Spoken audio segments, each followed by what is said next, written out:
किसन बन जाऊं, ओढ़नी ओढ़ा के तोला राधा बना हूँ। बिन मुरली के मैं हाँ किसन बन जाऊं, ओढ़नी ओढ़ा के तोला राधा बना हूँ। आज न चाहूँ तोला फागुन तिहार माँ, झन तला जाना गोरी मोरे तीर आना।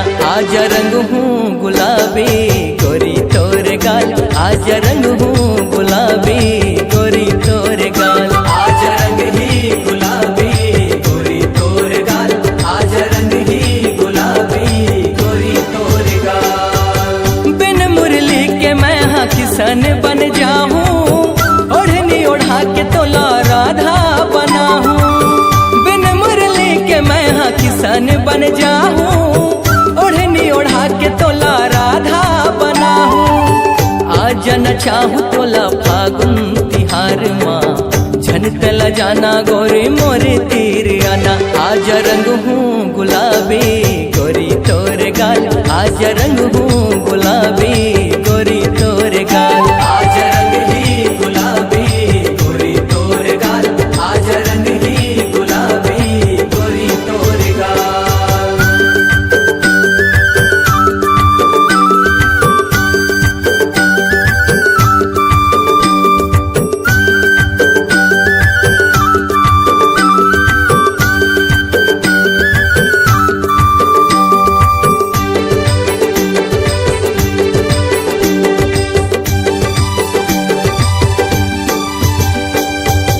हर एक रंग के है अलग चिन्हारी, भर के रंग तोला मारो पिचकारी। हर एक रंग के है अलग चिन्हारी, भर के रंग तोला मारो पिचकारी। हर एक रंग के है अलग चिन्हारी, भर के रंग तोला मारो पिचकारी। हर एक रंग के है अलग चिन्हारी, भर के कभू झन छूटे ऐसे रंग तय लगा दे, रंग के संग मगोर माया बरसा दे। आज रंग हूँ गुलाबी गोरी तोरे गाल, आज रंग हूँ गुलाबी गोरी तोरे गाल। आज रंग ही गुलाबी गोरी तोरे गाल, आज रंग ही गुलाबी गोरी तोरे गाल।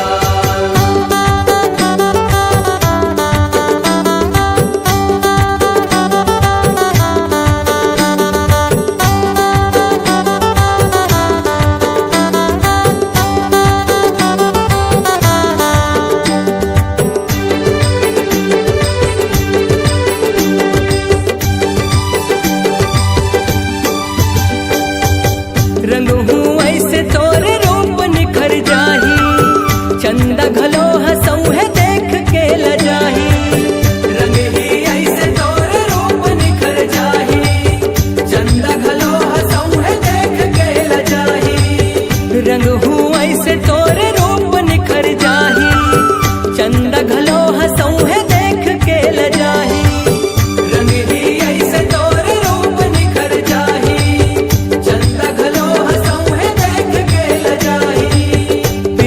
बरसामा तोला मैं भिगा हूँ, तोर निशामा आज महू बहक जाहूँ। आज रंग हूँ गुलाबी गोरी तोरे गाल, आज रंग हूँ गुलाबी गोरी तोरे गाल। आज रंग ही गुलाबी गोरी तोरे गाल, आज रंग ही गुलाबी गोरी तोरे गाल। बिन मुरली के मैं हाँ किसन बन जाऊं, ओढ़नी ओढ़ा के तोला राधा बना हूँ। बिन मुरली के मैं हाँ किसन बन जाऊं, ओढ़नी ओढ़ा के तोला राधा बना हूँ। आज न चाहूँ तोला फागुन तिहार माँ, झन तला जाना गोरी मोरे तीर आना। आज रंग हूँ गुलाबी